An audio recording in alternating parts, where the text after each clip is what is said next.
We'd like to wish a happy Mother's Day to all of our mothers, grandmothers, godmothers, spiritual mothers, mother figures, everyone. You know, where would we be without our mothers?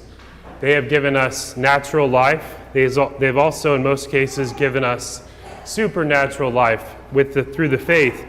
And we wouldn't be where we are without them. I was thinking about the story of Pope St. Pius X and his mother. He was born, his name was Giuseppe Sarto, and he was the second of 10 children born of his parents. And his mother was very instrumental in passing the faith along to her children. And Giuseppe, whom she called Beppe, which is maybe Italian for Joey or something like that, he became a priest. And then he was called to be a bishop.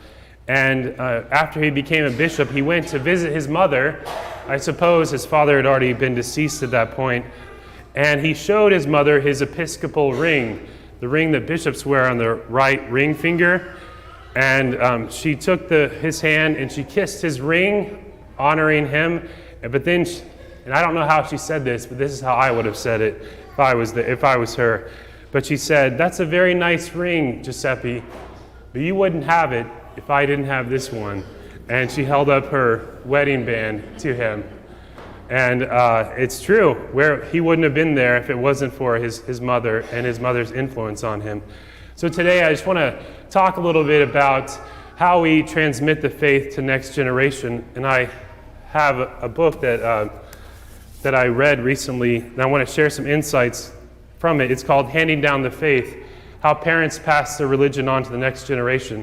It was written by a sociologist at Notre Dame University named Christian Smith, and of course he says it much nicer than I will, but I'm trying to summarize what his words are. And one of the things, first and foremost, is to know that parents are, like, far and away the most important factor in the life of their children's future faith. And we know that other people are important too. Grandparents, godparents, teachers, pastors, friends, uncles, all those people too, but parents have a very important responsibility. Almost all the responsibility lays on your shoulders. And I say this not to scare you, but to empower you and say, you can do this. This is something that you can do. And there's no silver bullet. There's no like, well, if you just do this one neat trick, you'll pass the faith on to your children. No, it doesn't work like that. But we can make some observations. And I just want to share two things that he found in his research. The first one is that he said that we need to be talking about our faith often with our children. And he says that this is a significant and powerful factor in the transmission of the faith. And he says that this is the most important takeaway of all of his research. He spent 25 years working on this research, and so it's a very important thing. And he says that we need to be talking about our faith throughout the week, weaving it naturally in and out of things that happen in our lives, showing our children that this stuff matters, that amidst all the priorities of life, that our faith is very important to us. And we can imagine the alternative. Imagine if the only time you said anything about your religion is if you said, "Okay, everybody, we're leaving for church in 10 minutes. And then you go to Mass, and then you go home and you never talk about it again until next week when you say, "All right, time to get ready, we're going to church." If you did that, it would send this signal that this is not that important. And it would say, this is compartmentalized to like 1 hour on Sunday morning, and that's it. That's the only importance of our faith to our life. But what we want to do is decompartmentalize the faith and say, no, this is how we see the world. This is how we approach everything that happens in our life through the gift of our faith. And it's important also to have discussions with our children about this from time to time, and especially be open to answering their questions, because a lot of children have a lot of questions and they ask, well, what about this or what about that? And even if these questions are challenges or maybe even doubts, we shouldn't place like huge doubts upon them, but we can talk to them about these things. St. Peter in our second reading said, we should always be ready to give an explanation for the reasons of our hope. We should always be ready for that. But you don't have to have all the answers. All we have to do is look for the answers. So you could say, I don't know the answer to that, but let's ask Grandpa. He seems to know a lot about this. Or we can ask your teacher, or we can go ask Father about this. And then having these discussions and not just squashing them and closing them down and say, no, we can't talk about that. Another way of looking at it is that religion is kind of becoming a second language in our society. It's a second language because if you turn on the television or get on a tablet or phone or computer, you won't hear this talked about. And if you go to certain schools, also, you won't hear these things discussed. And so we have to be the ones to share it with them.